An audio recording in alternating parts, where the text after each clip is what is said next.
On the virtuous. With thunder and heavenly fireworks one must speak to slack and sleeping senses. But the voice of beauty speaks softly, it creeps only into the most awakened souls. Softly today my shield trembled and laughed, it is the holy laughter and trembling of beauty.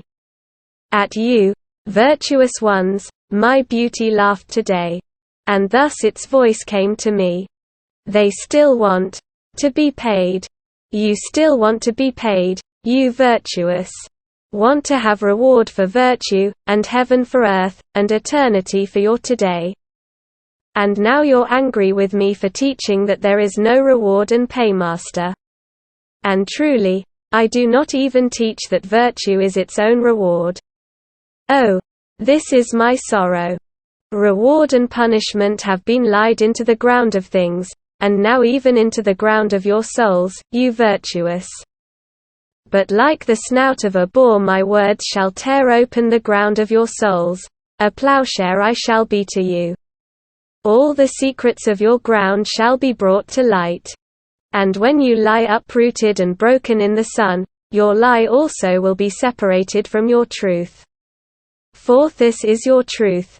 You are too pure for the filth of the words revenge, punishment, reward, retribution. You love your virtue as the mother her child, but when did anyone ever hear that a mother wanted to be paid for her love? Your virtue is your dearest self. The ring's thirst is in you. Every ring struggles and turns to reach itself again. And each work of your virtue is like the star that dies out. Always its light is still on its way and wandering. And when will it no longer be on its way? Thus the light of your virtue is still underway, even when the work is done. And even if now forgotten and dead, its ray of light still lives and wanders. Your virtue should be yourself and not a foreign thing, a skin, a cloaking. That is the truth from the ground of your soul, you virtuous. But surely there are those who equate virtue with spasm under a whip, and you have listened too much to their cries. And there are others who call it virtue when their vices grow lazy, and when their hatred and their jealousy stretch their limbs for once, the justice perks up and rubs its sleepy eyes. And there are others who are pulled down, their devil pulls them. But the more they sink the more ardently glow their eyes and the craving for their God. Oh, their cries too penetrated your ears. You virtuous. What I am not, that is God and virtue to me. And there are others who come along heavy and creaking like wagons carting stones downhill. They speak much of dignity and virtue, they call their break virtue. And there are others who are like run-of-the-mill clocks that have been wound up. They go tick-tock and want to have their tick called virtue. Indeed, I have my fun with these. Wherever I find such clocks I will wind them up with my mockery, and make them whir for me.